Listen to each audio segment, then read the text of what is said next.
The Mighty McQuinn, half a day, my friend. Half a day. How you doing? Good, man. Good. So you are the creator of the YupIsaidit podcast. Listen, damn, I've been woke for a minute. Getting checks need a percentage. Getting so lifted. How I'm so gifted. I played in your track, but they told me to skip it. I just been spitting. Look at me back in my ways. I've been on this shit since back in the day. You cannot tell me that I did not pay for the sins I committed. Got locked in a cage. The guy that puts smiles on lots of girls' faces in the clubs. More frowns than anything, but we can go with that. Okay. For the interview, we can go with that. Okay. At least the stuff that makes it to the edit, people are smiling. Yeah, exactly. In your own words, my friend, what is the YupIsaidit podcast? So it all started from social media. I would just say a lot of outspoken things, and I would just end it with the hashtag YupIsaidit. And when I moved back to Guam, I knew I wanted to start a podcast because I would always get reactions from the stuff I say. So I'm like, maybe people will listen to me really talk about what I'm thinking. Working on coming up with a title. One of my friends was like, why don't you just call it the YupIsaidit podcast? And I was like, it's been in my face all along, and finally came up with it. So shout out to my boy Devon. He actually was the one who gave me the idea to come up with the title for the YupIsaidit podcast. So where are you from originally? So I'm originally from Los Angeles, California. There's a small town, south central LA called Watts. So what is it about Guam that makes you want to live here? I mean, I have a lot of history with Guam. I mean, after living in LA, moved up to the suburbs of Palmdale, if you know where that is. I met a good amount of Chamorro people and I still have close relationships with them. So a lot of my childhood friends are Chamorro, and they introduced me to, island culture when I was young. And for me to work out here with the Navy and as a merchant marine, I felt like it came like full circle, and I really found peace of mind and happiness here at a time when I was just really trying to find myself, and I just realized, you know what, I think I belong here. I think that something gets stuck underneath the skin of a lot of people who came here as service members, but end up falling in love with the island. And when they leave, it's so stuck in their brain about Guam and what a nice place it is, the decent weather, the beautiful people, that a lot of us, because I'm one of them, end up coming back and calling it home. Let's be honest. It's that island girl magic. It's the island girl magic. Okay. It's the mahalang that gets you trapped and you're like, I don't want to leave. Yup, I said it. No, I'm just kidding. True. So what is it about McQuinn? What is it that made him wake up one day and said, you know what? I want to be a podcaster. I talk a lot. And that's kind of what I'm known for. It's funny because I didn't learn how to talk until I was 5 because I was diagnosed with autism. So I feel like it's just me making up for all the lost time that I didn't talk. Wow. So I had to teach myself. And I learned a lot from it, and I feel like a lot of people want to hear what I have to say because I think what I say is inherently interesting, and I try to be fun with it, and not be too serious all the time. Yeah. So I'm like, you know what? And I listen to podcasts as well, and I'm like, you know what? Like Guam, they do have podcasters and they have podcasts, but not a lot of them are like on the entertainment side. So I wanted to just be able to provide another form of entertainment, a place where people can escape but also have like freedom of expression, because I'm sure a lot of people are thinking the same thing I'm thinking, but they just don't want to say it because of the backlash. But me, I'm not really afraid of it. Right.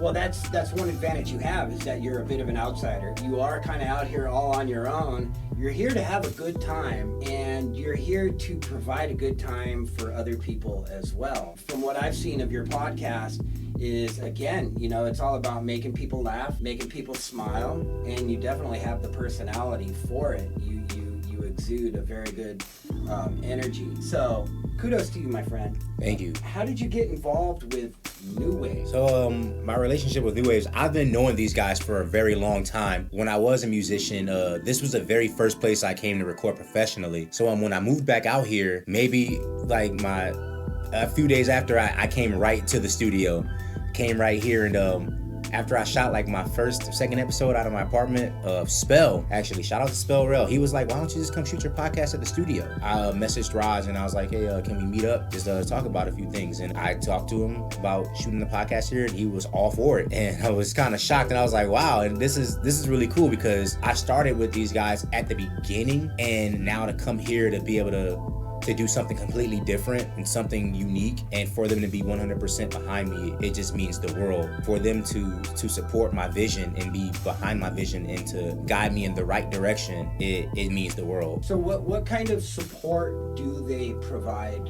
for you? Just about everything. You know, they make sure that I have the proper equipment. They're always talking about me about ways to improve.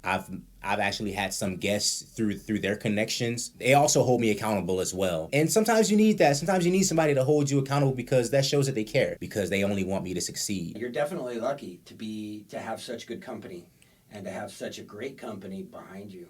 Yeah, those guys are my family. You know, like you said, I'm out here by myself, but knowing that I have them, like, that's the closest thing that I have to family while I'm on Guam. In the long run, what is the ultimate goal for the YupIsaidit podcast? I mean, the ultimate goal is to try to make the platform as big as I can. I mean, I know Guam is very limited as far as reach goes, but even if I can try to reach it overseas, reach it to some parts in the States where I have family and friends, and just hopefully I can inspire people to not be afraid to express themselves. Because a lot of people are very sheltered with who they are, or they're afraid to be themselves because of how people are gonna view them. But I say, to hell with it. Just be you, live your truth, and that's where you'll really be happy, is when you can be yourself and not care what other people think. Yeah. And that's all, like, YupIsaidit truly means, because I'm an expressive person and I don't want to be afraid to not show who I am. You know, whether people like me or not, this is me. Who has been your favorite guest? Oh man. Oh man. Oh, putting me on the spot. By the way, all of you have been great. I appreciate all of you for giving me your time to be on my podcast. I appreciate you all greatly. But my favorite guest, who I probably had the most fun with, is definitely Melker Money Boosin. YupIsaidit. I ain't going on like no bitch on my podcast. I'm calling out whoever. Because he was like the perfect embodiment for YupIsaidit, because he just, no filter, said everything like it was, and I enjoyed it. And we had to shoot twice, because the first time we got a little too rowdy. Yeah, let's just say that. Little too rowdy, and we had to redo it, and then we did it again, and it went a lot smoother, but we still had a good time. And he supports what we do also, so that really meant a lot for him for a man like him that's so busy, he's running all these different businesses, and for him to give me his time, that meant a lot. Thank you, Mel. Appreciate it. You have one particular episode that stands out from all the rest. You sat at the table all by yourself with a camera and ate breakfast, and you just talked. Not only was that a completely different episode from anything else that you had ever done, but also, that was my favorite. Oh, thank you. Actually, it was the Hilton. Shout out to the Hilton. It was, a brunch. That, I remember that episode. That was Be Your Own Biggest Fan. I want to talk about being your own biggest fan, believing in what you can do. And I had that idea for a while, and I'm like, you know what? I'm gonna treat myself to brunch and like shoot a brunch podcast, because I've been wanting to do that too. And I wanted to because brunch is all positive vibes, and it's good energy. So I wanted to make an episode, talking about that, and just, it's okay to hype yourself up. It's okay to believe in yourself and to think highly of yourself. I mean, some people will look at it as cocky or arrogance or whatever, but if you don't believe in you, if you don't think you're the shit, excuse my language, no one else really is gonna think you're the shit. So that's kind of the mentality that I like to have. But how nerve-wracking was it?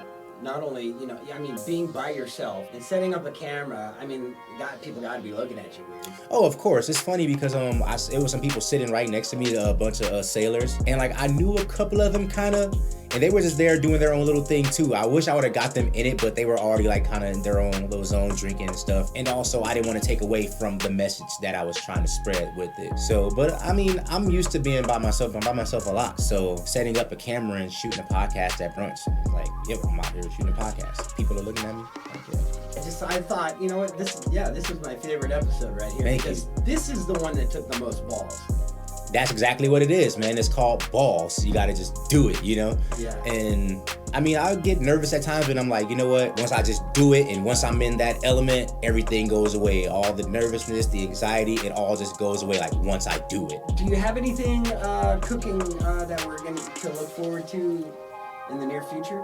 Yeah. So I plan on shooting a lot more. I took a quick hiatus just to try to, stay on track with school and everything. But yeah, I plan on having a lot more guests coming on. I plan on doing a lot more outdoor activities, and I plan on just, like I said, this is a podcast like for the people, and I want to be able to get the everyday people on there, because I'm a regular everyday person too. So Right.